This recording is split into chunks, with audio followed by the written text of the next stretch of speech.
우리 지난주 말씀에서는 우리 하나님의 다림줄에 정렬하라라는 제목을 가지고 은혜를 나누었습니다. 아모스 7장 7절과 8절의 말씀이었죠.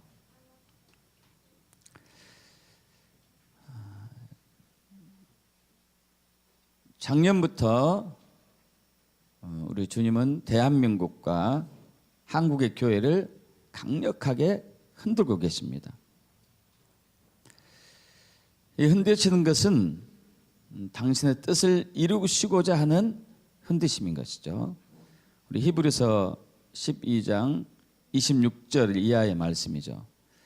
예전에 모세 때는 땅만 흔들었지만은 이제는 땅뿐만 아니라 하늘도 흔들 것인데, 그 흔드는 것은 주님의 궁극적인 목적, 즉 하나님 나라가 이 땅에 임할 수 있도록 하는 것이죠. 그런데 하나님 나라가 이 땅에 임하는 데 있어서 이것을 대적하고 반역하고 거부하는 세력들이 있습니다. 세상의 왕들, 군왕들, 그리고 사탄 마귀, 관원들, 이런 세력들이 하나님의 나라가 이 땅에 임한 것을 거역하고 반역하는 것이죠. 5,000년 전 바벨탑을 세웠습니다. 인간이 하나님과 겨루고자 했던 것이죠. 자기의 이름을 낼 것이다. 하나님의 이름이 아닌 자기 이름을 내고자, 우리가 흩어짐을 면하자 하는 여러 가지 인본주의적인 생각으로 이제 바벨탑을 높게 쌓았죠. 즉 이것은 하나님 나라 이 땅에 임하는 것을 거부하는 세상의 정부고, 또 어둠의 시스템이고, 또 간교한 전략과 전술들인 것이죠. 이것들이 하나님 나라가 이 땅에 임한 것을 회방하고 대적하는 것이기 때문에 하나님께서 흔드십니다. 하나님 나라는 절대 흔들림을 받지 않습니다만은 사람이 세우거나 사탄이 세운 정부와 시스템은 이 진동에 의해서 흔들림을 당하고 넘어지고 파쇄되는 것이죠. 그래서 주님은 이 땅에 흔들지 않는, 진동받지 않는 영원한 나라, 하나님 나라를 세우는 것이 주님의 뜻이죠. 그런데 이때에 소멸하는 불로 임한다고 말씀을 나눴습니다. 히브리서 12장 26절이죠. 이 소멸하는 불이 올 때 두 가지가 나타난다고 그랬어요. 두 가지가 뭐였죠? 하나는 대부흥이고 또 하나는요, 심판이 와요. 부흥이 오고 한쪽에서는 심판이 오고, 이 불이 임할 때, 하나님의 불이 임할 때 그렇게 됩니다. 우리 초대교회의 마가의 닭방에 120성도에게 성령의 불이 떨어졌을 때 거기엔 부흥이 임했지만, 또 AD 70년 로마의 디도 장군에 의해서 심판이 임하기도 했습니다. 예루살렘이 쑥대밭이 되었죠. 자, 과연 이 시대의 한국의 교회는, 우리는 부흥을 맞이할 것인가 아니면 심판을 맞이할 것인가? 그 기준이 무엇인가가 바로 하나님의 다림줄이었습니다. 여러분 잘 아시다시피 다림줄은 건물을 지을 때 건물을 똑바로 높게 짓기 위해서 거기에 기준이 되는 추가 달린 줄이죠. 그래서 여기에 맞춰서 세워질 때는 건물이 무너지지 않거나 지진을 견딜 수 있지만은 여기에 맞춰지지 않는 건물은 지진이 오거나 또한 땅의 지각의 변동이 왔을 때 곧바로 무너지고 말죠. 그래서 저와 여러분의 신앙과 삶과 사역이 하나님의 다림줄에 정렬되어야만 합니다. 그랬을 때 부흥을 맞이할 수 있습니다. 자, 그래서 하나님의 다림줄이 정렬되려면은 또 어떻게 해야 되는가를 좀 오늘도 살펴보기로 합니다. 그것은 바로 성령으로 행하라입니다. 성령으로 행하라. 오늘 말씀을 다시 한번 우리 힘차게 선포해 보겠습니다. 만일 우리가 성령으로 살면 또한 성령으로 행할지니 성령으로 행할지니 성령으로 행하라이죠. 우리의 삶과 사역과 신앙은 반드시 언제나 순간순간 성령으로 행했을 때에 하나님의 다림줄에 정렬될 수가 있습니다. 성령으로 행한다는 것이 무엇인가를 살펴보기를 원합니다. 여러분, 성령님은 잘 아시다시피 삼위일체 하나님에서 한위, 삼위 성령님이시죠. 성부 하나님, 성자 예수님, 성령 하나님. 각기 따로 이렇게 계신 분이 아니고 한 분이시죠. 그런데 삼위가 있는 것이죠.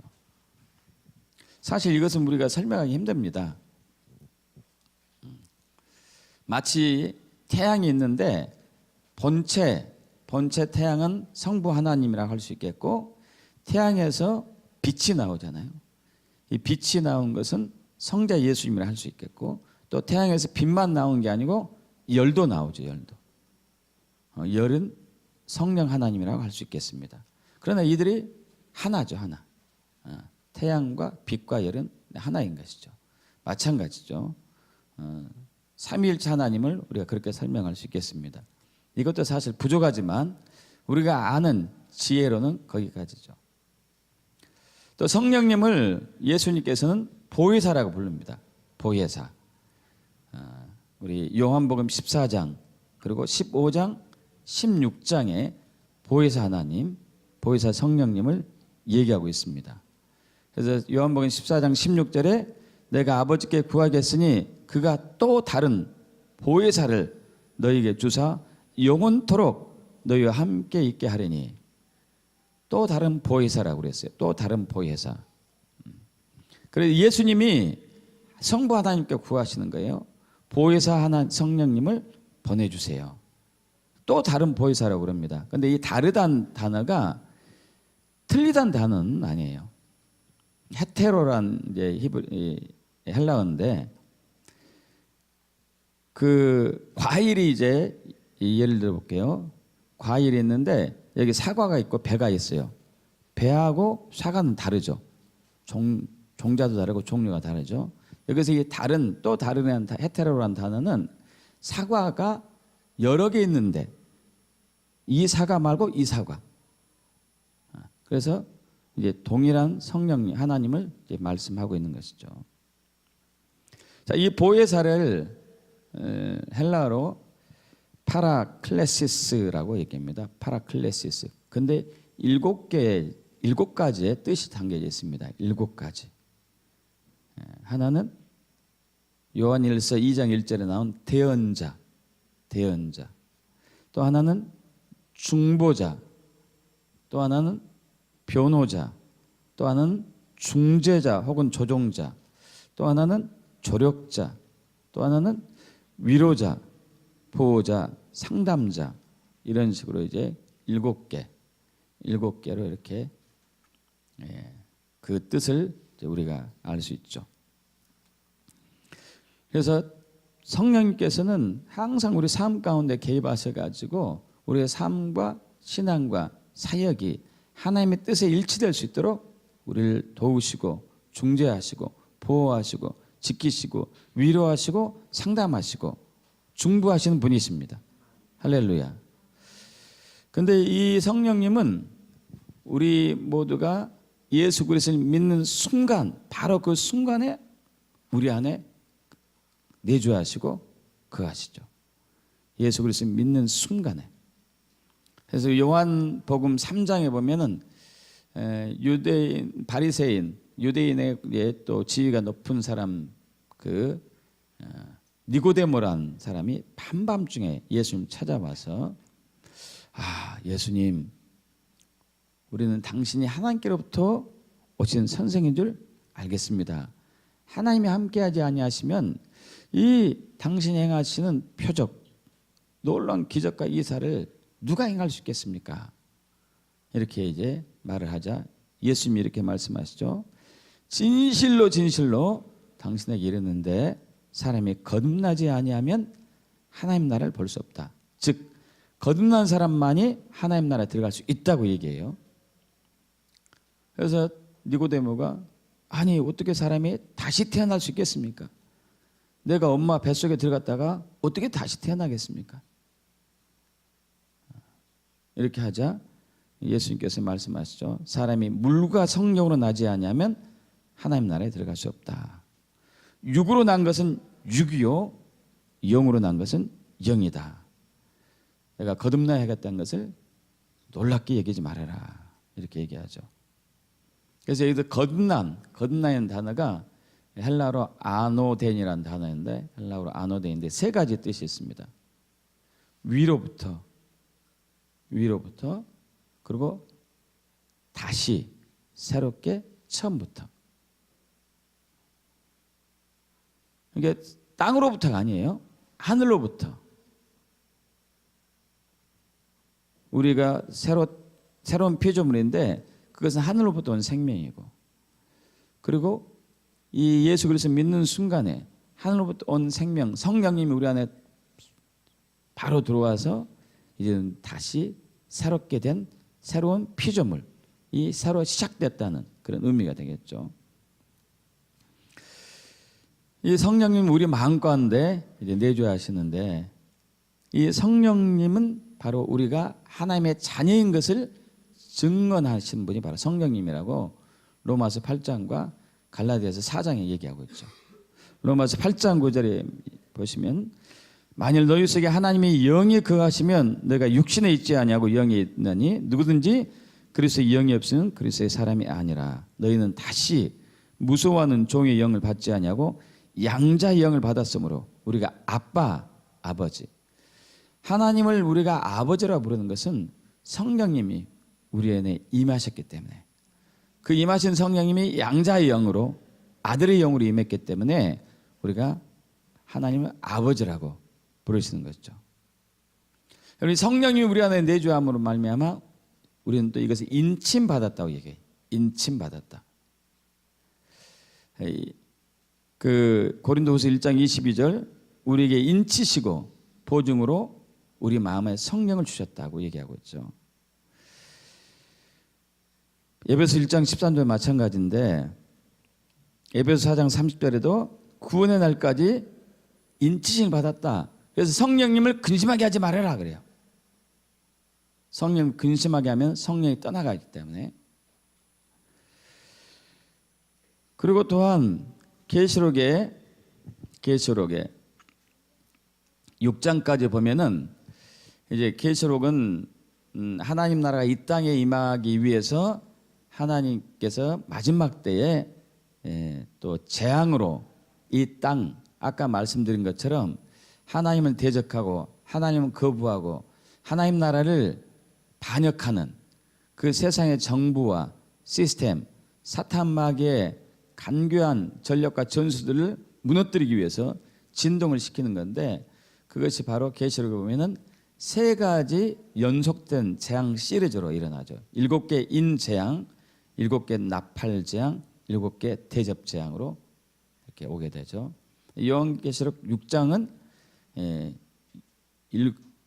7개 인재앙 중에서 6개 인재앙을 얘기했습니다. 5개 인재앙 때에 그 순교당한 성도들이 하나님께 울부짖는 것이 나오죠. 하나님 제단에서 순교당한 성도들이 하나님께 울부짖는, 우리의 원한은 언제까지 갚아주지 않겠습니까? 하나님 말씀하시죠. 순교자의 수가 차기까지다.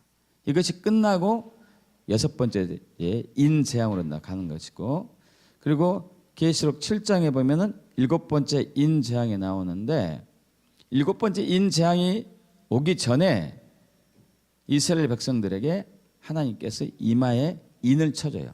도장을 찍어준다. 도장. 그래서 이 도장을 받은, 인침을 받은 이스라엘 백성들이 14만 4천 명인데 이들은 해를 받지 않죠. 어려움을 당하지 않게 돼요. 또 계시록 9장에도 마찬가지죠. 계시록 9장에서는 나팔 재앙이 나오는데 5번째 나팔 재앙이 임하는데, 그때 하늘에서 큰 별이 땅에 떨어져 가지고 그가 무저갱이 열쇠를 받고 그 무저갱에서 그 황충이 막 벌레들이 엄청나게 나오죠. 이 황충이가 독전갈의 권세를 받아가지고 사람들 막 쏘는 거예요. 사람들 물어뜯고. 얼마 전에 우리 부산에서 도깨미 이렇게 발견되게 됐었는데 5달 동안 막 괴롭혀요. 그런데 하나님께서 어떤 사람에게는 인을 쳐줘요. 인칭을 받은 사람은 그 황충이로부터 괴로움을 당하지 않아요. 여러분, 성령님이 하시는 것이죠. 성령님이 하시는 것. 여러분, 성령님은 우리가 예수 믿는 순간부터 주님께 가는 그날 혹은 그 이후에도 계속 우리 안에 거하시면서 주님의 뜻을 우리 안에서 이루어 가시고 계십니다. 그런데 문제가 있어요. 우리에게. 그건 사탄의 속임이고 우리의 연약함이고 우리의 무지함인데, 사탄은 창세부터 지금까지, 특히 초대교회부터 지금까지 계속 하나님의 백성들을, 하나님의 자녀들, 세상 사람들, 믿지 않는 사람들은 물론이거니와 하나님의 백성들과 하나님의 자녀들을 계속 미혹하고 속이고, 그래서 우리가 하나님의 기준에서 다림줄에서 멀어지게 만들고 또 성령으로 행하지 못하게 만들죠. 그래서 그는 우리가 성령님을 모르게 만들어요. 여러분, 성령님이 어떤 분인가를 얼마나 아시는가? 여러분, 성령님이 어떤 분인가를 얼마나 아시는가요?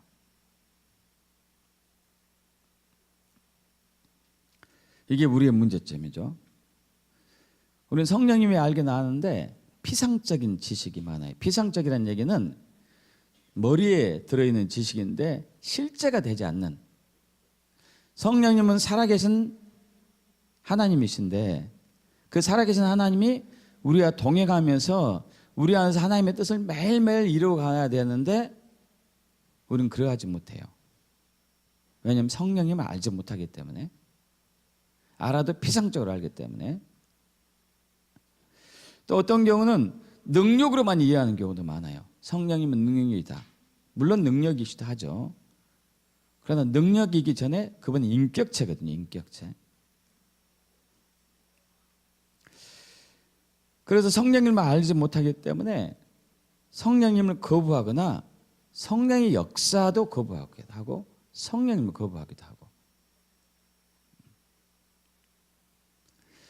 사도행전 2장 17절 18절에 베드로가 사도행전 2장에서 성령의 세례를 받고, 성령으로 세례죠. 불이 떨어졌죠. 그러고 난 이후에 막 방언이 터지자 거기 오순절에 모여든 수많은 유대인들, 외국에서 온 유대인들이 깜짝 놀라요. 왜냐하면 성령을 받은 저들이 한 번도 외국에 가본 적이 없는데 로마 말도 하고 그리스 말도 하고 메소포타미아 말도 하고 여러 시리아 말도 여러 국가 말들을 하게 되니까 깜짝 놀라죠. 배운 적도 없는 사람들이. 성령의 역사 중에 하나인데, 그러자 각국에서 온 사람들이 저도 미쳐서 그러나 보다, 술 취해서 그러나 보다. 그러나 베드로가 요엘서 2장 28절 29절의 말씀을 그대로 인용해서 말이래, 내가 내 영을 모든 육체에 부어줄 텐데 자녀들이 예언하고 젊은이들이 환상 보고 늙은이들은 꿈을 꿀 것이다.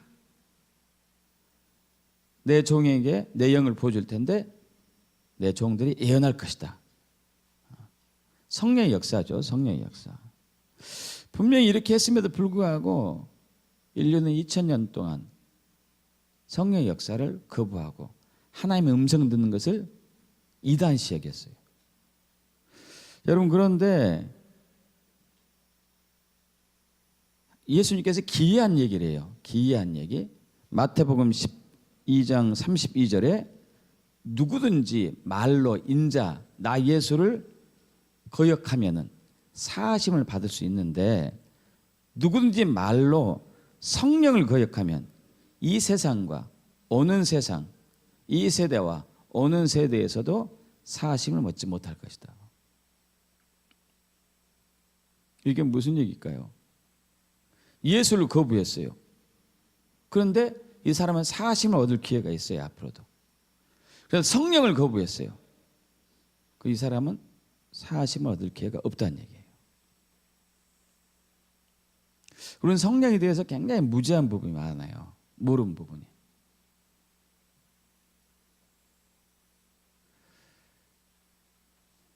왜 이런 말씀하셨냐면은 우리가 예수를 아는 것은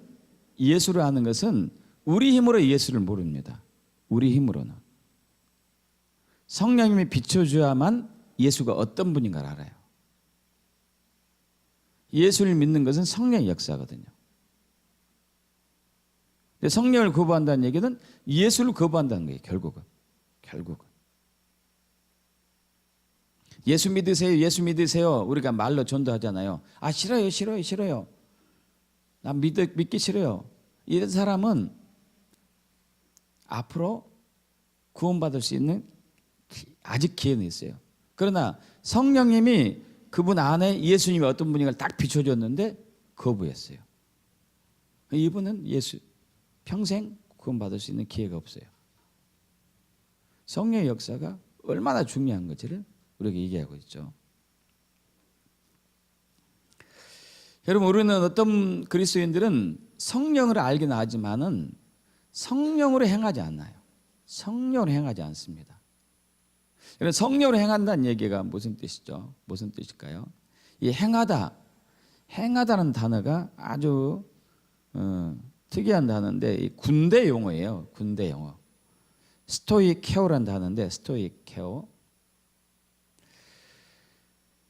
이 단어는 스테이코란 단어란 단어에서 파생되는데 선의 라인에 정렬되어 있어요. 정렬돼 가지고 스토이케오는 군대가 발을 맞추어서 질서 있게 행진하는 것, 딱 맞춰서 가는 것을 얘기해요. 차례 가는 것. 여러분, 우리 이제 국군라 행사 때 요즘은 이제 시가 행진을 하지만은 옛날에 그 여의도에서 이렇게 군인들이 여러분 아시죠? 딱 이렇게 흰 장갑하고 딱 군복 입고 멋있게 딱 가잖아요. 키도 크고 이 오와 열을 맞춰 가지고 질서 있게 가죠. 질서 있게. 여러분, 그렇게 갈 때에 정확하게 간격을 맞추면서 가죠. 일사불란하게 한 사람이 움직이는 것처럼. 이 단어를 성령으로 행하라는 단어를 썼어요.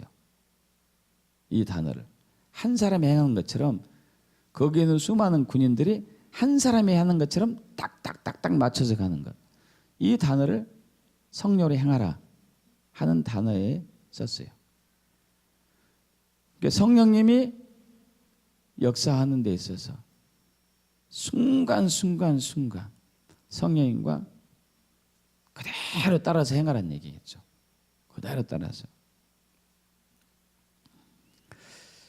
여러분, 그런데 우리는 어떤 사람은 성령을 알지 못하는 사람도 있고 어떤 사람은 성령을 거부하는 사람도 있고 어떤 사람은 성령을 알긴 하지만은 성령으로 행하지 않는 그리스도인이 너무 많은 거예요.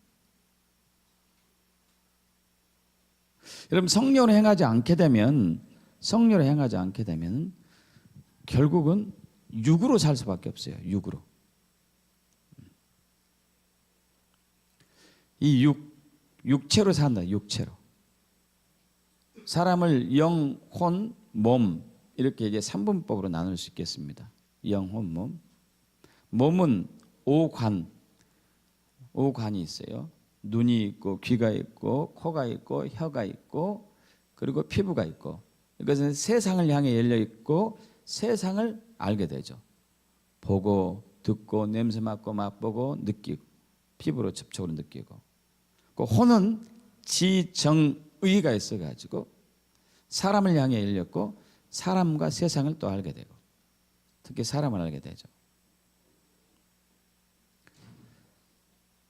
7가지 감정도 있고요.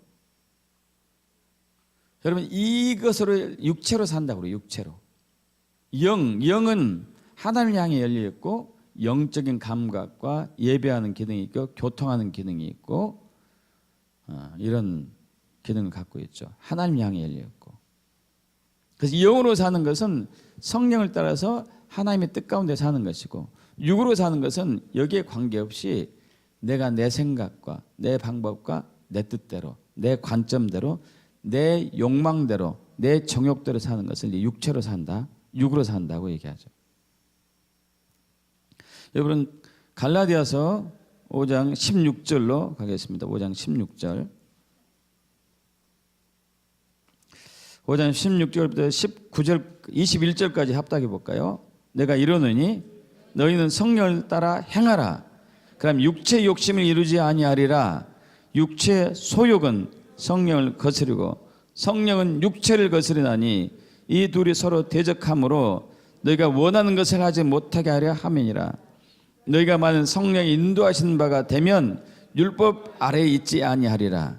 육체의 일은 분명하니 곧 음행, 더러운 것과 호색과 우상 숭배와 주술과 원수 맺는 것과 분쟁과 시기와 분냄과 당지는 것과 분열함과 이단과 투기와 술취함과 방탕함과 또 그와 같은 것들이라. 전에 너에게 경경같이 경계하노니 이런 일을 행하는 자들은 하나님 나라를 유업으로 받지 못할 것이요. 여러분 교회에 나왔어요. 그리고 예수 믿었어요. 그리고 헌금도 하고 성경도 보고 예배도 하고 구제도 하고 착한 일도 하고 전도도 하고 했어요. 그런데 성령으로 행하지 않으면 우리는 하나님 나라에 들어갈 수 없다는 얘기예요. 그럼에도 불구하고 그래서 우리는 반드시 성령으로 행하는 법을 배워야 돼요. 반드시 성령으로 행하는 법을 배워야 돼요. 이것은 선택이 아닙니다. 예수 믿는 사람은 성령으로 행할 수밖에 없어요. 다시 얘기하면 성령으로 행하지 않는다면 둘 중에 하나예요. 내가 예수 믿지 않고 있거나 예수 믿는 걸로 착각했는데 예수 믿지 않고 있거나 아니면은 갈라디아서 또 3장에 나오는데 이따 살펴보겠지만 처음으로는 성령으로 행했지만은 이제는 육으로 살고 있는 육으로. 그럼 지금 여러분 자신을 점검해 보셔야 돼요. 내가 지금 성령으로 행하고 있나? 아니면 육으로 행하고 있나? 육으로 살고 있는가? 내 생각대로 사는가? 하나님의 생각으로 사는가? 육의 생각으로 사는가? 영의 생각으로 사는가? 분명히 로마서 8장에 얘기하죠. 여러분 여기 접어두시고 로마서 8장 5절에서 8절로 가겠습니다. 갈라디아서 5장 접어두시죠.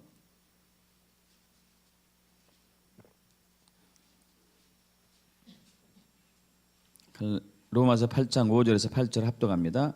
육신을 따르는 자는 육신의 일을, 영을 따르는 자는 영의 일을 생각하느니 육신의 생각은 사망이요 영의 생각은 생명과 평안이니라.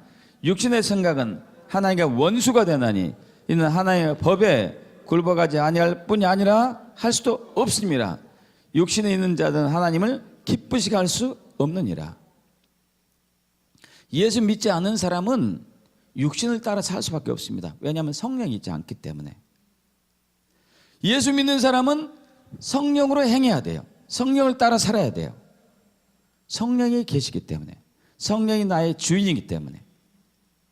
그런데 안타깝게도 성령으로 행하지 않는 그리스도인들이 너무 많아요. 성령을 따르지 않는 교인들이 너무 많아요. 여러분 이러면 하나님의 다름질에 정렬될 수 없어요.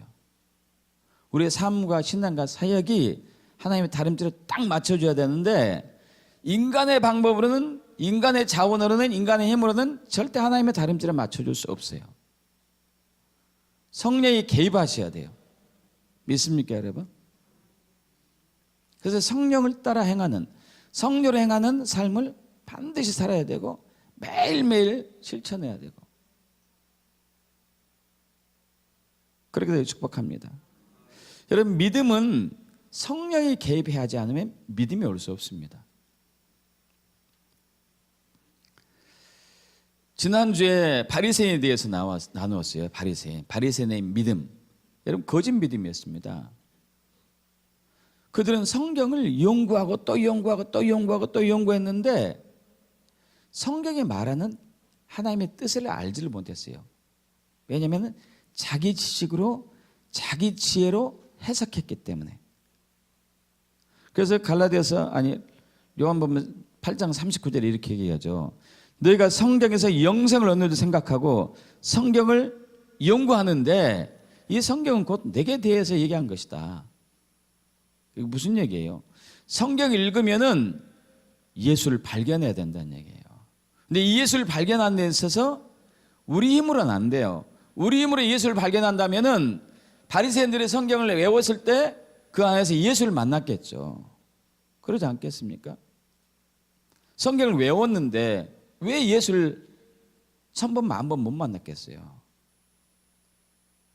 그들은 성경 안에서 성경이 예수인데, 말씀이 예수인데 그들은 예수를 만나지 못했어요. 왜냐하면 자기 지식으로 지혜로 읽었기 때문에, 성령에 의하지 않았기 때문에. 여러분, 성경 읽을 때는 반드시 성령님 의지하셔야 돼요. 성령님 도와주세요 하셔야 돼요.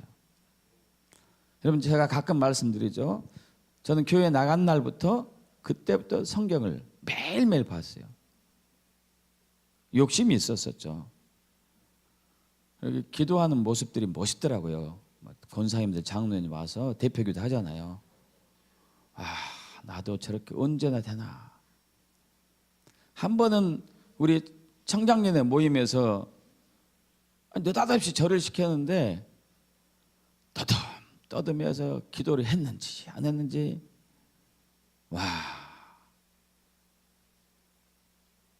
성경을 읽어야 되겠구나 해가지고 매일 3년 읽고 제가 손들었어요. 이건 사람으로 이해 못하겠구나. 사람으로 깨달지 못하겠다. 여러분, 이것은 육적인 것을 얘기하고 있는 게 아니에요. 깨달지 못했다는 제가 표현은 이것이 삶이 되지는 않구나. 내게 이 말씀이 내가 사라져야 되는데 이 말씀이 사라지진 않구나. 성령이 개입되었구나. 성령이. 믿음도 마찬가지예요. 믿음도 사도 바울이 에베소서 얘기합니다. 에베소서 1장 17절에 지혜와 계시형을 너에게 주사 하나님을 알게 하시고 그래요. 여러분, 요한복음 17장 3절, 영생은 유일하신 하나님과 그가 보내신 예수 그리스도를 아는 것. 이 알다란 단어, 기노스코란, 헬라어의 기노스코, 히브리어의 야다하고 똑같은 의미죠. 이것은 경험으로 아는 것을 얘기해요. 지식으로 아는 것 포함해서 경험으로 아는 것을. 그래서 지혜와 계시의 영, 성령님께서 우리에게 예수님이 어떤 분인가를 보여주셔야 되는 거예요. 그때 예수를 알고 우리가 마음으로 예수를 믿을지 않을지 결정하게 되죠. 그래서 예수를 믿는 것도 성령의 개입이 되는 것이죠. 여러분, 주님의 뜻을 이루는 것도 성령의 개입이 돼야 돼요. 마태복음 7장 21절에 주여 주여 하는 자마다 다 천국에 들어갈 것이 아니다. 다만 내 아버지 뜻대로 행하는 자라. 아버지 뜻대로 행하는 자. 아버지 뜻대로 행하려면 성령의 개입이 돼야 돼요. 성령의 개입이. 여러분, 저도 말씀드렸죠. 제가 목회하기 전에, 신학하기 전에, 신대원 다니기 전에 저의 목회관은 완전 인본주의적이었어요. 인본주의적. 육적인 거였다는 얘기. 육적인 것. 사람 생각, 사람 지혜. 전문 직종에 있는 사람들은 신학하고 목회하면 손해겠다. 그러잖아요. 오랜 기간 동안 전문직에 있는 것을 배웠고 학교도 그렇게 다녔고 또 훈련도 쌓았는데 그 사람이 갑자기 목회를 해요. 차라리 처음부터 신학을 하고 해서 목회한 게 훨씬 낫지 않겠냐. 인본주의적인 생각이었죠. 육적인 생각. 근데 하나님께서 모세가 출애굽기 3장에서 하나님이 경험했던 것처럼 그런 경험하고 난 이후에 저희가 바뀐 거죠. 누가 역사하신 거죠? 성령님이 역사하신 거예요. 성령님이 역사하지 않았다면 저는 그대로 살았을 거예요. 하나님의 뜻을 제가 이루지 못했을 거예요. 그래서 어느 날 꿈 꾸었을 때 꿈에서 여러분 말씀드렸다시피 그 오솔길을 걷고 있었고 가을 산의 오솔길 낙엽이 다 떨어졌는데 그때 하늘에서 큰 낙엽이 천천히 떨어지는 것을 보면서 아 저건 추서구나 추서 가을 편지 하면서 잠을 깼는데 하나님께서 바로 또 음성을 들려주셨죠. 너는 가을은 마지막 때 겨울이 오기 전에 마지막 때 나에게 보내를 받은 하나님의 편지 하나님의 복음을 전할 사람이다. 여러분 이건 누가 하신 거예요? 성령님이 하신 것이죠. 성령님이. 그럼 주님의 뜻에 따라 살려면 성령님이 개입되어야만 돼요. 성경을 연구해서 할 거 아니라니까요. 저도 아까 말씀드렸잖아요. 교회 나간 날부터 성경을 매일매일 봤다고. 그렇게 봤어도 결론적으로 전문 직종에 있는 사람은 목회하는 것이 손해다. 육적인 생각이죠. 육적인 생각. 육적인 생각은 아까 뭐라고 그랬죠? 사망이에요. 사망. 영의 생각은 생명과 평안이다. 여러분 성령을 따라 행해야지만이 성화가 돼요. 성령의 열매를 맺어요. 우리 갈라디아서 5장 22절부터 24절 보겠습니다.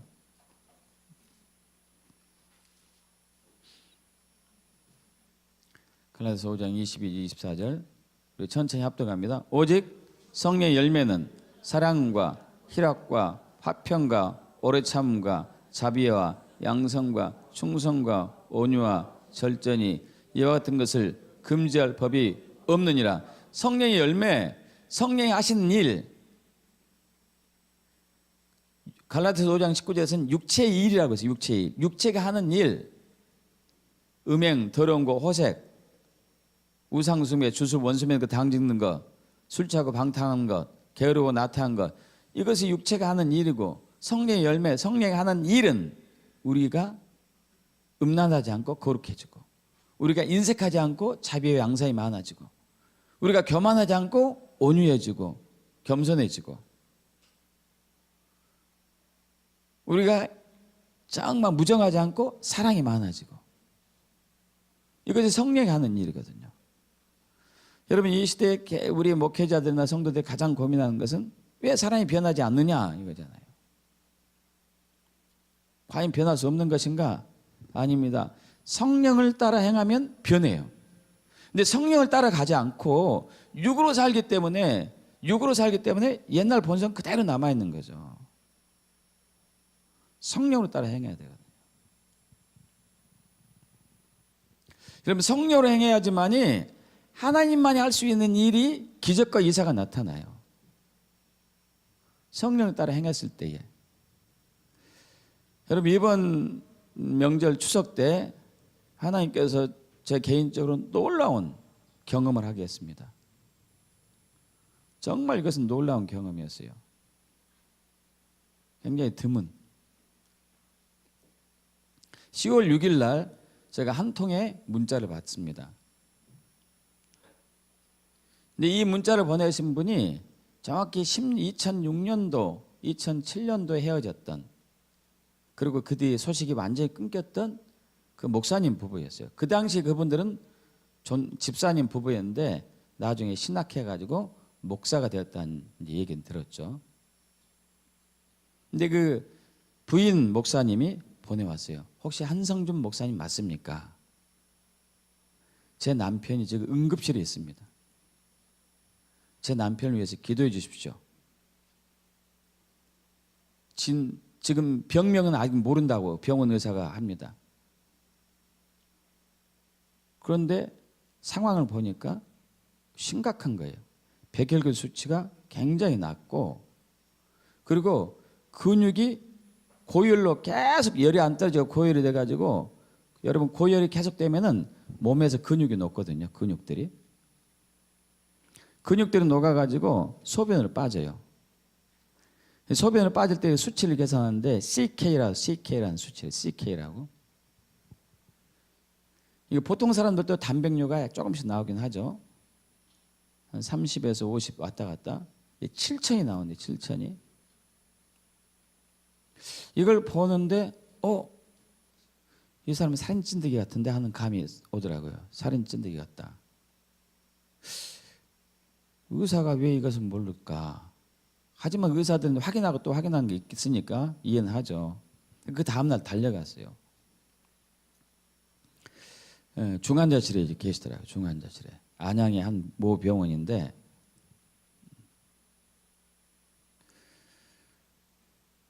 근데 얘기를 들어보니까 홍천에서 발병이 돼가지고, 홍천에서 그 병원에서는 안 됩니다. 우리는 할 수 없습니다. 큰 병원 가십시오. 해가지고 집이 안양이니까 안양 근처 큰 병원 입원한 거예요. 근데 그때 명절이 되다 보니까 의사들도 뭐 이렇게 별로 없었었고, 어쨌든 여러 가지 상황 속에서 지금 상태가 점점 안 좋아졌어요. CK가 7,000을 높아가면은 어떻게 되냐면은 근육이 신장을 딱 막아가지고 신장이 제기능을 발휘 못해가지고 금방 돌아가세요. 금방. 근데 그분들한테 그 사모님 아내 사모님한테는 가족들한테 얘기는 못 하겠더라고요. 살인찐득이었다고. 살인찐득이 대부분 돌아가시거든요. 죽거든요. 여러분 보름 전에도 어디 강원도인가 제가 강화인가 기억 안 납니다만 노부부 두 사람이 살인찐득이로 추정되면서 물려가지고 한 분은 돌아가시고 3일 만인가 4일 만에 돌아가시고 한 분은 죽기 직전이었고, 그대로는 이제 인터넷 소식이 올라오지 않아서 못 봤는데, 가만히 또 들어보니까 병원 측에서 뭐라고 그러느냐, 아직 병명을 모르고 있고 이 환자가 버티면 살고 못 버티면 죽습니다. 이거예요.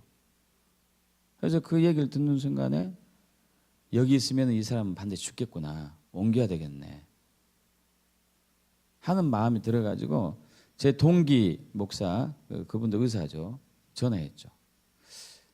김 목사님, 이러이러한 환자가 있는데 여기 병원에서 아무래도 안 될 것 같은데 옮기는 게 낫지 않을까? 당신 생각 어떤가요? 그랬더니 그 정도면 옮겨야 될 것 같다고. 뭐 서울대나 삼성으로 옮기십시오. 그래서 이제 중환자실에 담당 의사한테 옮겨달라고 얘기했죠. 보호자가. 안 된대요. 옮기는 과정 속에서 무슨 일이면 어떻게 할 것입니까? 그리고 우리도 여기서 얼마든지 조치를 취할 수 있습니다. 속에서는 그랬죠. 조치를 취하기는 못하니까 우리가 옮기려고 하는 것이지. 결국 거절당했어요. 그래서 그 부인 사모님에게, 목사님에게 울면서 매달려 보십시오. 그러니까 울면서 매달리더라고요. 결국은 안 됐어요. 결국은 그분도 이제 그 의사도 그러면 저희가 한번 해보겠습니다 했는데 안 됐어요. 주치의가 없다는 이유로, 여러 가지 이유로 안 됐어요. 근데 다행인 것은 이제 제가 그 중환자 면회 시간이 아닌데 이러한 이제 막 얘기 주고 받는 과정 속에서 들어갈 수 있는 기회가 됐고 가서 기도를 했죠. 기도를 했는데 상태가 심각하더라고요. 열이 엄청나게 있고 몸을 사시나무 떨듯 덜덜덜 떨고 있고 눈은 완전히 감겨 있고, 뭐 사람 누군지도 알아보지도 못하는 거지. 눈도 못 뜨는 상태고 누가 왔다 갔는지도 모르는 것이고 아 저분 저러다 돌아가시겠네. 근데 보는 순간에 하나님이 어떤 마음 주시냐면은 이것이 현재 한국교회의 모습이다. 그러면서 제 마음에 주님 이 목사님을 살리면 한국교회를 살린 것으로 제가 믿겠습니다. 느닷없이 이런 마음이 드는 거예요. 그리고 이제 나왔죠. 나와서 그 다음 날 이제 통화를 또 해봤어요. 그 아내 목사님과 통화를 했는데 제가 가고 난 이후에 상태가 좀 좋아졌대요. 좋아졌는데 제가 전화한 날 그날부터 위에 꼽은 호스에서 피가 역류해서 나오는 거예요. 이제 병원에서 수술을 하려고 하지만은 이 피 나온 자리를 찾아서 수술하려고 하지만 수술을 못해. 왜냐하면 혈소판이 너무 떨어져 가지고 수술하는 도중에 돌아가시거든. 그러는데 또 황당한 것은 의사가 어제 병원 옮기기를 원하셨죠?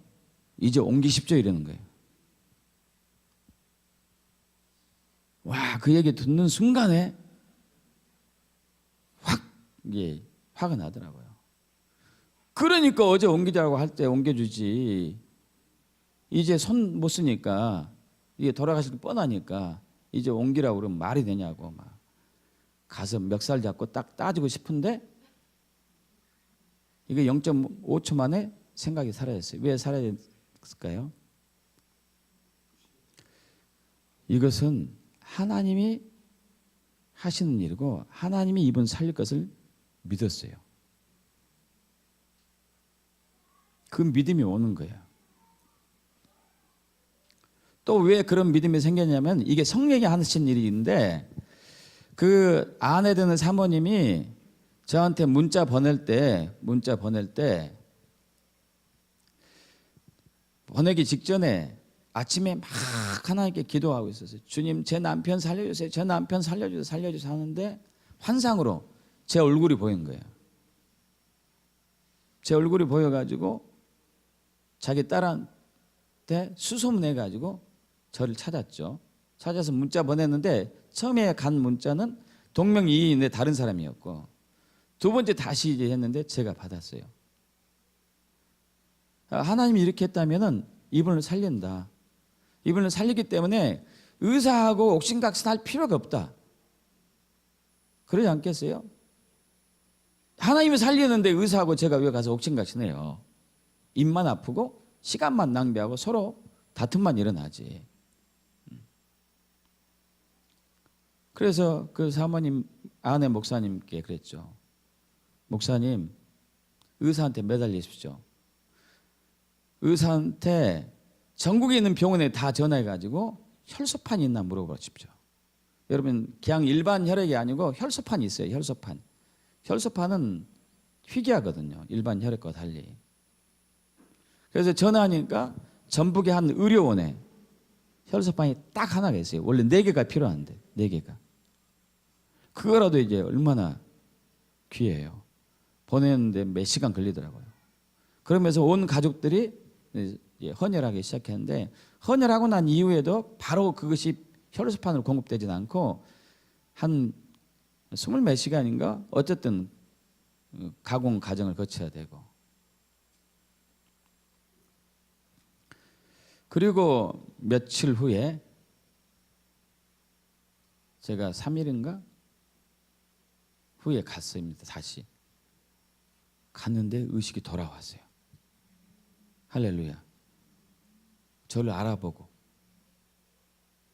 말은 못하는데 저를 알아보고 그리고 또 며칠 후에 일반실로 옮겼고 할렐루야. 살아난 거죠. 근데 하나님의 개입이 정말로 놀라웠던 게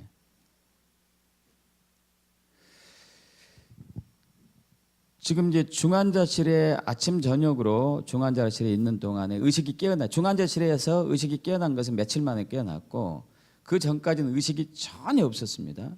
전혀 없었고 제가 처음에 중환자실에 들어갔을 때도 그분은 눈물을 계속 감고 있었고 달달달 떨고 열이 엄청나게 높았었고. 그런데 무슨 얘기하냐면은 제가 기도할 때 그분이 눈 안 뜨고 있었어요. 분명히 사모님도 옆에 있어요. 사모님 목사님도 알고 있어요. 눈을 안 뜨고 있었었고 누구도 알아보지 못했는데 저를 봤다고 그러는 거예요. 제가 기도하는 것을 봤대요. 그러면서 그 전까지만 해도 죽고 싶었대요. 얼마나 아픈지. 아, 사람 그래서 그 얘기 듣고 사람이 이래서 병으로 죽나 보다 얘기 알게 되겠더라니까요. 얼마나 아픈지 아파가지고 다리가 이쪽으로 이렇게 1cm 틀고 싶은데 이것도 안 되더래. 입은 바짝바짝 말라가지고 간호사가 솜에다가 거제에다가 물 적셔서 이렇게 해주면 좋겠는데 이것도 말도 안 나겠고 안 나오고 나중에 간호사가 원망되더래요. 좀 해주지. 눈치도 없냐. 제가 막 생각은 갖가지 생각인데 아무것도 못하는 거 있잖아요. 아무것도. 눈도 안 떠지고. 그러면서 이제 이렇게 내가 죽어야 되겠다. 너무 견딜 수가 없구나. 내가 죽어야 되겠구나. 사람이 아프면 그렇게 죽나 봐요. 진짜 많이 아프면은. 그런데 제가 기도하는 것이 보였대요. 보이면서 그래, 내가 살아야지. 근데 이 목사님이 어떻게 나를 알고 여기까지 찾아왔지? 이런 생각하면서 내가 살아야지. 살아지면서 살고자 하는 욕망이 확 생긴 거예요. 할렐루야. 그래서 살아난 거예요. 누가 하신 거예요? 성령님이 하신 거예요. 성령님이. 제가 살렸겠습니까? 병원 의사가 살렸겠습니까? 성령님이 사신 거예요. 여러분, 성령님이 개입해서 능치 못할 일이 없는 것이 바로 그분의 역사인 것이죠. 믿습니까? 자, 여러분, 성령으로 행하는 삶을 반드시 살아야 돼요. 반드시. 어떻게 성령으로 행하는 삶을 살 것인가? 아까 이제 행하다는 단어에 대해서 얘기했습니다. 스토이케오. 군대가 100명이든 1000명이든 10명이든 딱 한 사람이 움직이는 것처럼 딱딱딱딱 움직여 가야 되는 것이 바로 행하라는 단어죠. 성령님과 우리의 사이가 바로 그래야 되죠. 물론 처음부터 완벽하게 될 수는 없지만은 점진적으로 하는 것이죠. 여러분, 예수 믿는 사람 안에는 성령이 계십니다. 믿습니까? 반드시 계세요. 우리 갈라디아서 3장으로 갑니다. 3장 1절에서 5절.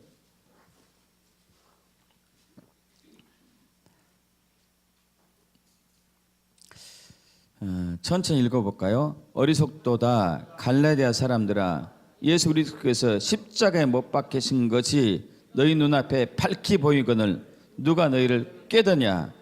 내가 너희에게서 다만 이것을 알려 하노니 너희가 성령을 받은 것이 율법의 행위로냐 혹은 듣고 믿음으로냐? 너희가 이같이 어리석으나 성령으로 시작하였다가 이제는 육체로 마치겠느냐? 너희가 이같이 많은 괴로움을 헛되이 받았냐? 과연 헛되냐? 너희가 성령을 주시고 너희가 너 능력 행하시는 이의 일이 율법의 행위에서냐 혹은 듣고 믿음에서냐? 여러분, 이게 무슨 얘기죠? 갈라디아에 있는 교인들이 예수를 믿는 것은 성령으로 믿게 됐다는 얘기예요. 성령으로. 그리고 성령으로 예수 믿는 순간에 성령이 딱 들어오셨어요. 들어왔는데, 그래서 성령으로 이제 살기 시작하고 성령으로 신앙하고 성령으로 사역하는데, 시간이 지나면서 저들이 믿음이 변질됐어요. 지금 현재 한국교회가 그런 상태예요. 많은 성도들 가운데 아예 예수를 믿지 않고 있는데 예수를 믿는 걸로 알고 있는 사람도 있고, 여러분 거기에 대해서 부인하거나 두려워하지 마십시오. 성령이 여러분 안에 느껴지지 않는다면 여러분은 예수를 믿지 않고 있는 사람일 수도 있어요. 그렇다고 부끄러워할 필요는 없습니다. 두려워할 필요는 없고 기도하시면 돼요. 주님, 성령님, 저에게 예수를 알려주십시오. 제가 정말로 예수를 믿겠습니다. 예수님 나의 주인으로 영접하기를 원합니다. 그럼 성령이 예수님이 어떤 분인가를 계시하시고 여러분 그때 예수를 믿으면 되는 거고, 예수를 믿으면 성령이 들어오시죠. 근데 어떤 분은 이렇게 돼서 예수를 믿었는데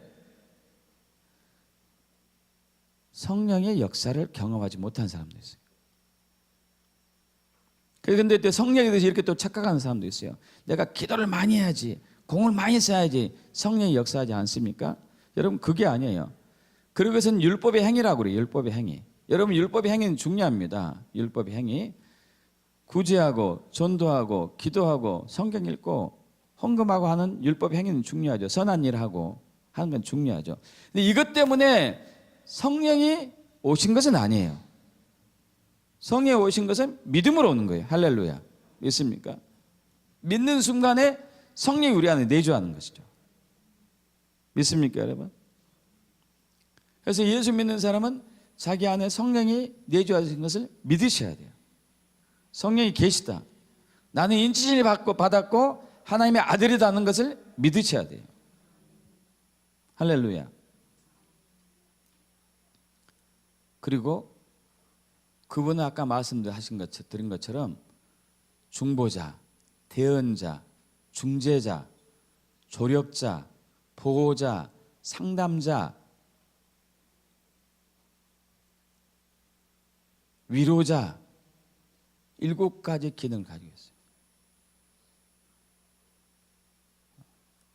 그래서 우리 항상 도우셔요. 항상 도와요. 여러분 우리는 기도할 때 에베소서 6장하고 유다서 1장에 성령으로 기도하라고 해요. 성령으로 기도하라. 성령으로 기도하라. 로마서 8장에서 성령이 말할 수 없는 탄식으로 우리를 위해서 친히 중보 기도를 하시느니라. 중보하시느니라. 성령으로 기도해요. 여러분 성령으로 기도하는 것은 100% 응답받아요. 여러분 그래서 기도할 때 성령님, 제가 성령으로 기도할 수 있도록 도와주십시오 하면 되는 거죠. 왜냐하면 성령은 그걸 도우시는 분이시기 때문에. 할렐루야. 그걸 도우시는 분이기 때문에. 우리는 기도할 때 자꾸 내가 지금 어려우니까 이것을 위해서 기도해야 되겠구나. 구체적으로 하면은 다 들어준다고 그랬는데, 여러분 이것도 중요한데 이것은 육적인 것들이 더 많고 성령으로 기도할 수 있도록 성령 도와달라고 기도하셔야 돼요. 또 말씀 읽을 때도 마찬가지. 말씀 읽을 때. 그런 디모데후서 3장 16절. 이 모든 말씀은, 모든 성경은 하나님의 감동, 성령으로 기록된 거예요. 성령으로 성령의 감동을 받은 사람이 하나님으로부터 온 감동을 가지고 기록을 한 것이죠. 그래서 우리는 읽을 때에도 성령의 감동으로 읽어야 되는 거죠. 성령님 도와주세요. 머리로 아닌 마음으로 깨달아 알도록 도와주십시오. 그리고 이 말씀이 마음판에 새겨지도록 도와주십시오. 머리로 하는 것은 얼마든지 저와 여러분이 한다니까요. 제가 3년 동안 성경을 읽었을 때, 물론 그 이후로도 읽었죠. 3년 동안 계속 성경 읽는데 머리로는 알죠. 머리로는. 근데 문제는 마음으로 하는 거예요. 마음으로. 삶으로 열매가 맺어지냐요. 그건 안 되죠. 성령의 개입되면 할 수 있어요. 여러분 예배할 때도 요한복음 우리 4장 23, 24절 하나님 영이신 예배한 자가 영과 진리로 예배할지니라. 할렐루야. 영과 진리로, 영으로 예배해. 영으로 예배하는 거예요. 어떻게 해야 영으로 예배하죠? 약가요. 성령의 감동을 받아서 영으로 예배하는 거예요. 이 영으로 예배하면은 하늘의 문이 열리는 것을 경험하게 돼요. 하늘의 문이 열리고 하나님의 영광이 임하기 때문에 자연스럽게 나타나는 것들이 있어요. 예언이 선포돼요. 축사가 나타나요. 귀신이 쫓겨나가는 거죠. 치유가 일어나고 맺었던 묶였던 문제점들이 자연스럽게 풀어지고 집안의 저주가 끊어지고 성령이 임하는데 할렐루야 있습니까? 성령이 임했기 때문에. 근데 우리는 예배를 기도를 말씀을 내 자원으로 하려고 그래. 내 자원으로 내 힘으로 성령과 관계없이. 이것은 아무 보탬이 안 돼요. 바리새인들처럼 저들은 죽도록 말씀을 받지만 그 안에서 예수를 못 만났어요. 율법 행위를 얼마나 열심히 했는지 그럼에도 불구하고 그들은 믿음이 없었어요. 근데 자기들은 믿음이 있다고 착각했죠. 여러분 얼마나 좋으신 분이십니까? 우리가 말씀 속에서 예수를 만날 수 있다 성령님 도우신다니 얼마나 좋아요. 그러지 않습니까? 기도할 때 응답받는 기도를 할 수 있도록 성령이 도우신대요. 할렐루야. 예배할 때 하늘의 문이 열리도록 성령이 도우신대요. 할렐루야. 그럼 우리가 성령을 의지하지 않겠어요? 성령을 의지해야죠. 여러분 무슨 일을 하든지 성령께 항상 여쭤보길 축복합니다. 성령에게 여쭤봐야 돼요. 육으로 사는 사람, 육의 생각은 집을 사든지 부동산을 하든지 투자를 하든지 자기 생각으로 자기 생각. 사업을 하든지 대학을 가든지 뭘 하든지 자기 생각으로. 내 생각으로 보니까 이 직장이 낫겠고 내 생각으로 보니까 저것이 낫겠고 여기 투자하면 좋겠고 요즘 대세가 이거니까 이렇게 하면 좋겠고. 여러분 그렇게 해가지고 성공한다면은 이 세상에 성공하지 못한 사람 한 사람도 없을 거예요. 그러지 않아요? 근데 성공한 사람이 더 많습니까? 실패한 사람이 더 많습니까? 여러분 성공한 적이 더 많습니까? 실패한 적이 더 많습니까? 실패한 적이 훨씬 많아요. 그래도 굶어 죽지 않고 사는 게 하나님 은혜 같아요. 그죠? 그렇게 내 뜻대로 내 생각대로 사는데도 죽지 않고 버티는 게 하나님의 사랑 같아요. 여러분 그런데 성령으로 행하면은 백전백승이에요. 할렐루야. 케네스겐 목사님이 쓰신 내주하신 성령님 거기에 나온 젊은 사업가 얘기 나오잖아요. 성령으로 사는 법의 테이프를 100번 들었어요. 100번. 100번 들어서 가지고 그대로 행한 거예요. 그대로. 주식을 투자할 때 골방에 들어가 가지고 주님 이 주식을 투자해야 됩니까? 말아야 됩니까? 주님께 여쭙는 거예요. 내가 볼 때는 이 주식 평가가 어떻고 어쩌고 이건 기본적인 지식은 있겠지만 그것보다도 주님 이 주식에 주님의 생각은 어떠신지요? 누가 더 잘 알아요? 세상 사람들이 주님이 더 잘합니까? 여러분 이분은 이 젊은 사업가는 투자해가지고 실패한 적이 한 번도 없대. 얼마나 많은 돈을 벌었는지. 여러분 주님이 우리가 이 세상에 재정이 없이 가난해지기를 원할까요? 아니면 부유하게 형통하게 되기를 원할까요? 부유하고 형통하게 되기를 원하시죠. 그래서 가난한 사람을 챙길 수 있도록. 그런데 성령이 지혜로 될 수 있거든요. 그래서 다윗은 항상 여쭈었어요. 항상 주님께.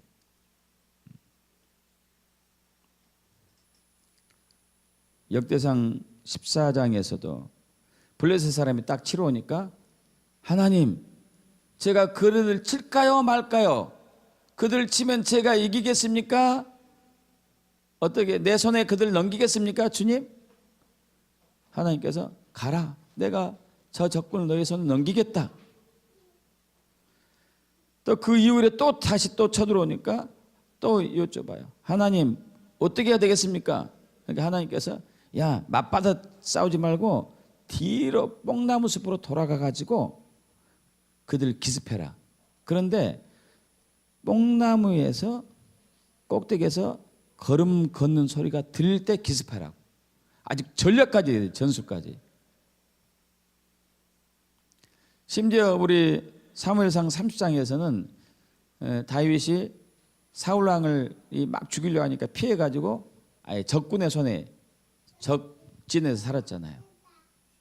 살다가 한번 이렇게 출타하고 와서 보니까 그 자기 아말렉 사람들이 자기 가족들 다 데리고 갔고 재산도 다 뺏어갔고, 전쟁에 참여했다가 전쟁 참여하지 못하고 온 다윗의 부하들이 다윗을 죽이려고 하죠. 돌로 쳐서 죽이려고. 여러분, 저 같으면 그 자리에서 빨리 쫓아가 봅시다 그랬을 거예요.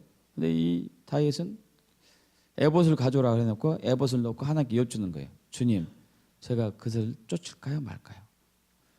하나님 말씀하세요. 쫓아가라. 다 회복한다. 항상 여쭈어요. 그래서 다윗은 평생에서 진 적이 거의 없어요. 왜? 항상 여쭙기 때문에. 하나님 방법대로 했기 때문에. 하나님 힘으로 했기 때문에.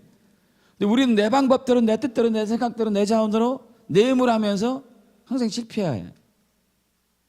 실패해놓고 하나님 그럴 수 있습니까? 내가 얼마나 교회에서 헌금도 열심히 하고 봉사도 많이 했는데 어찌 이 일을 이렇게 엉클어뜨릴 수 있습니까? 원망하죠, 원망. 아니, 하나님 말씀은 성령을 행하라 했는데 성령을 행하지 않고 육으로 살면서 안 되니까 하나님 탓하는 거죠. 이럴 때 하나님 뭐라고 그러실까요? 환장하겠네.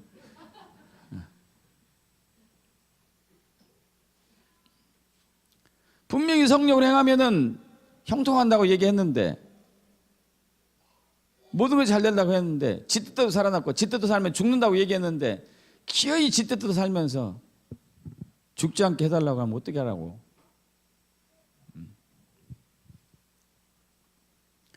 여러분, 제일 중요한 것은 성령님과 인격적인 교제를 나누셔야 돼요. 인격적인 교제를. 그분은 인격체이신 하나님이시죠.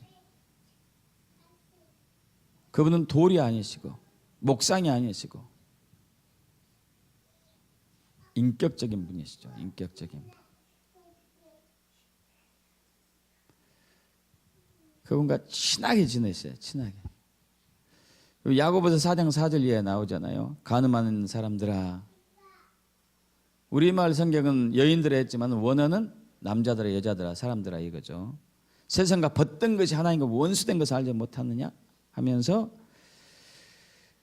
너희는 하나님이 우리 속에 거하게 하신 성령이 시기까지 질투하면서 사모한다, 우리를 사랑하고 우리를 좋아한다는 말을 헛된 줄로 생각하냐. 성령님이, 우리 안에 내주하신 성령님이 얼마나 우리를 사랑하고 얼마나 우리를 사모하고. 여러분, 사모한다는 말이 하나님이 우리를 향해 쓰고 계셔요. 정말 놀랍지 않습니까? 사모한다. 내가 너를 사모한다. 내가 너를 사랑한다. 내가 너와 함께하고 싶다. 나와 같이 행하자. 할렐루야. 여러분, 예수 믿는 것은 성령으로 행하는 것을 예수 믿는 거라고 그래요. 육으로 사는 것은 예수 믿지 않는 거예요, 여러분. 내 힘으로 사는 건가, 내 생각대로 사는 것이니까, 내 자원으로 사는 것인데 무슨 예수 믿는 거예요. 예수 믿는 것은 성령으로 행하는 것, 성령을 따라 사는 것, 이것을 예수 믿는 거라고 그래요. 믿습니까, 여러분? 한국교회가 지금 이것 때문에 힘든 거예요.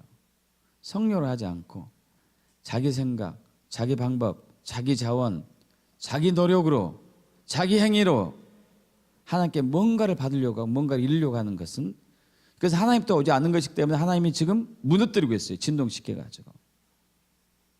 이건 무너뜨려요. 하나님의 다림줄이 있지 않잖아요. 그죠? 내 생각, 하나님의 다림줄이 있지 않아요. 내 방법, 하나님의 다림줄 아니죠. 내 자원, 하나님의 다림줄에 맞지 않죠. 내 힘, 하나님의 다림줄이 있지 않죠. 하나님의 다림줄은 하나님의 생각, 하나님의 자원, 하나님의 능력, 하나님의 방법만이 하나님의 다림줄이죠. 할렐루야. 그럼 내가 성령으로 행해야 되죠. 믿습니까, 여러분? 여러분, 오늘부터 순간순간에 결정하셔야 돼요. 지금 성령으로 살아가겠습니다. 성령으로 따라 행하겠습니다. 이때 여러분 삶 속에서 기적과 이사들이 자연스럽게 나타나요. 자연스럽게. 초자연적인 삶이 자연적인 삶이 되는 거죠. 죽은 사람이 살아나고 하나님만이 할 수 있는 일들이 나타나고 그것이 바로 이 땅에 하나님께서 우리를 통해서 하나님의 영광을 드러내고자 하는 하나님의 계획 중에 한 부분입니다. 그렇게 되게 축복합니다. 아멘. 기도하고 말씀 마칠게요. 아버지 하나님, 그렇습니다.